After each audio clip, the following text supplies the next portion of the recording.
Saudara-saudari sekalian yang terkasih dan dikasihi oleh Tuhan.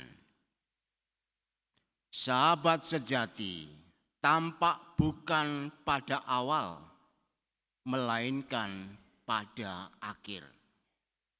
Kualitas persahabatan akan terlihat pada saat-saat perpisahan. Yesus, sahabat sejati, tahu bahwa dirinya akan segera pergi meninggalkan para muridnya. Maka dia memanfaatkan waktu yang sempit itu untuk mengukir kesan dan pesan yang mendalam. Ada 3 pesan yang disampaikannya. Yang pertama, tinggal dalam kasih Tuhan. Dikatakan dalam Injil, seperti Bapa telah mengasihi aku, demikian juga aku telah mengasihi kamu, tinggallah dalam kasihku. Saya menjelaskan poin ini dengan cerita singkat. Setelah 12 tahun menikah, pasangan ini tidak dikaruniai anak. Tetapi pada tahun ke-13, istrinya baru bisa mengandung. Mereka sangat bersuka cita karena mereka sejak awal mula memang menanti-nantikan kehadiran seorang anak. Harapan yang begitu lama kini terrealisasi. Namun saat kandungan menginjak 5 bulan, anak itu meninggal sebelum dilahirkan. Mereka kemudian kecewa dan protes kepada Tuhan. Mulai saat itu mereka tidak mau berdoa lagi dan tidak mau pergi ke gereja lagi. Setiap kali ingat peristiwa itu, hati mereka sungguh terasa sakit. Tuhan seakan-akan bermain-main, memberi hiburan sedikit, kemudian mengambilnya lagi. Banyak teman gereja, pengurus lingkungan, romo mengunjungi mereka. Namun mereka selalu marah setiap kali disinggung tentang gereja dan Tuhan. Suatu kali seorang romo datang. Saat itu mereka sedang ada di dapur. Keluarga ini memang keluarga dari desa, maka biasa untuk berdiskusi di dapur. Romo itu langsung menuju ke dapur mendekati tungku api. Ia lantas ambil 1 batang kayu, kemudian kayu yang ujungnya menyala dengan api itu dia letakkan jauh dari tungkunya. Tiba-tiba ibu itu berkata, "Ya Romo, mulai minggu depan kami akan ke gereja lagi." Mengapa dengan tindakan seorang romo yang mengambil kayu bakar tadi, lalu dijauhkan dari tungku api, membuat dia mengerti akan kehidupan? Ibu tadi melihat kebenaran ini. Jauh dari tungku, api itu akan mati. Hanya tinggal dalam tungku, maka kayu itu akan menyala sampai habis. Kalau mau dijelaskan dengan lebih religius, mau mengatakan, hanya dengan tinggal dalam Tuhan, maka manusia bisa hidup. Jauh daripada Tuhan, kita semua akan mati. Dan karena resiko yang sedemikian luar biasa seperti ini, maka Tuhan mengundang kita tadi untuk tinggal di dalam Dia. Tinggallah dalam kasihku itu. Allah membuka hati supaya kita semua yang tinggal di dalamnya menjadi selamat dan tidak mati. Yang kedua, perintah untuk saling mencintai.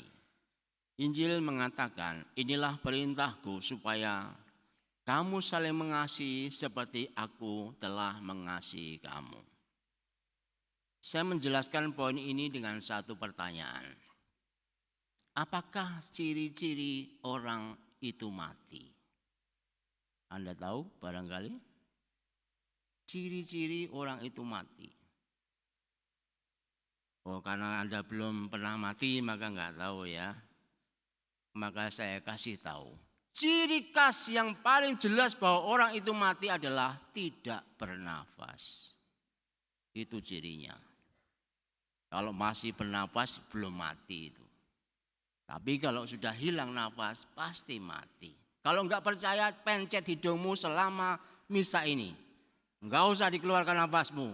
Nanti para dokter kebingungan karena Anda mati pada saat misa. Coba perhatikan. Hanya karena nafas manusia hidup dan bisa juga kehilangan nafas manusia mati. Mengapa demikian? Ada dua alasan yang melingkupi. Dalam kitab Kejadian, Allah membentuk manusia dari debu tanah dan menghembuskan nafasnya sehingga manusia itu menjadi hidup. Maka segala ilmu pengetahuan apapun nggak bisa melakukan seperti yang Tuhan lakukan.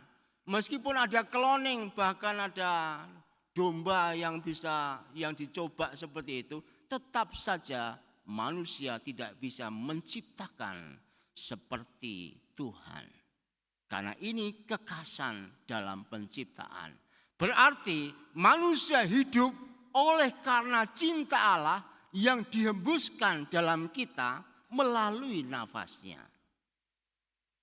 Itu alasan yang pertama. Alasan lainnya adalah bernafas itu artinya menarik nafas dan menghembuskan nafas. Kita menarik oksigen kemudian mengeluarkan karbon. Kalau kita hanya menariknya saja, tidak mengeluarkannya, maka kita mati. Apa yang mau dimaknai di sini? Memang benar, kita semua adalah orang-orang yang dicintai Tuhan karena dialiri nafas itu. Tetapi ketika cinta itu tidak dibagikan, cinta itu tidak dikeluarkan, maka sebenarnya cinta kita itu mati. Maka perintah Yesus hari ini mengatakan, jadilah kamu saling mencintai. Tanpa cinta yang diungkapkan kepada orang lain, sebenarnya kita ini telah mati. Itu yang dimaksudkan dengan perintah cinta yang sebenarnya sangat mendasar. Hakikat cinta itu adalah kita menariknya dari Tuhan dan kemudian mengeluarkannya untuk kebahagiaan orang lain. Sekarang mari kita lanjut ke poin yang terakhir, yang ketiga, janji Roh Kudus. Dalam realitas hidup, kita ini adalah orang-orang yang susah untuk mencintai. Bahkan bisa jadi karena dosa yang melekat pada diri kita, kita tidak mampu mencintai. Kita menarik oksigen cinta dari Allah. Tetapi yang kita keluarkan adalah karbon berupa benci, dengki, curiga, gosip, bohong, dan seterusnya. Ada sekian banyak deretan karbon buruk yang kita keluarkan dalam kehidupan.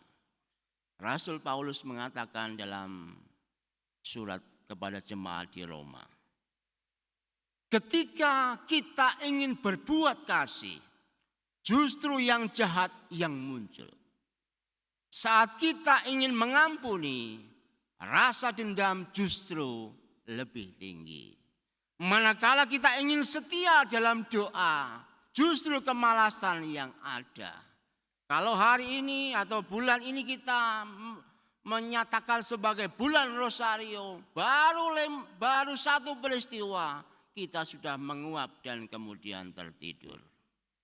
Maka seringkali sudah jelas untuk orang Katolik, kunci untuk obat tidur adalah Rosario. Itu seringkali terjadi. Kalau enggak percaya nanti coba dilihat ya, atau dipraktekkan. Biasanya begitu. Apalagi rosarionya sambil baring-baring. Nah, itu udah jelas. Jadi sambil berbaring, sambil wah ini daripada nganggur enggak kedap-kedip enggak bisa tidur, nah langsung tertidur. Memang Bunda Maria itu sangat mencintai kita. Pada orang-orang yang nggak bisa tidur, dia kasih obat tidur. Tetapi kita melihat bahwa demikianlah kehidupan kita. Kemauan kita itu memang kuat, tetapi daging begitu lemah. Yesus sahabat sejati tahu benar akan kesulitan-kesulitan kita. Maka Yesus memerintahkan agar kita meminta kepada Bapa di dalam namanya. Dan ia menjamin permintaan kita dalam nama Yesus pasti dikabulkan. Sebab Yesus secara fisik pergi untuk bernegosiasi dengan Bapa agar Roh Kudus dicurahkan dan manusia diselamatkan. Dialah yang akan menyertai dan membimbing kita semua kepada seluruh kebenaran, sehingga dengan kuasa Roh Kudus yang hadir, yang tercurah dalam diri kita, maka kita yang lemah akan dikuatkan untuk bisa tinggal di dalam kasih Allah, kemudian mampu mencintai dan hidup dalam sukacita ilahi. Inilah yang penting untuk kita geluti, sehingga nanti setelah kenaikan Tuhan itu ada novena Roh Kudus. Moga-moga yang datang tidak seperti biasanya hanya 50 orang. Memang kadang-kadang kalau dipikir, wah memang umat MKK itu sudah kepenuhan roh kuda, sehingga kemudian Roh Kudus enggak diterima. Dan moga-moga nanti setelah kenaikan Tuhan itu ada dua kesempatan. Yang bisa bangun pagi silahkan datang pagi. Yang enggak bisa bangun pagi atau bekerja silahkan datang 7:30 malam. Itu mau menunjukkan bahwa kita memang butuh itu. Kenapa? Kalau enggak, daging kita itu lemah. Dan kelemahan itu hanya bisa dikuatkan oleh Roh Kudus. Dan Tuhan sudah berjanji, ia akan memberikan kepada orang yang sungguh memintanya. Nah, Anda mau minta atau enggak? Kalau pengen tinggal dalam kasih Tuhan, kemudian mencintai dengan baik dan tidak menahan nafasmu sehingga mati, maka kemudian hidup dalam sukacita, maka disitulah Roh Kudus mesti kita minta. Semoga Anda menjadi orang-orang yang selalu berharap untuk tinggal dalam kasih Tuhan. Tuhan memberkati.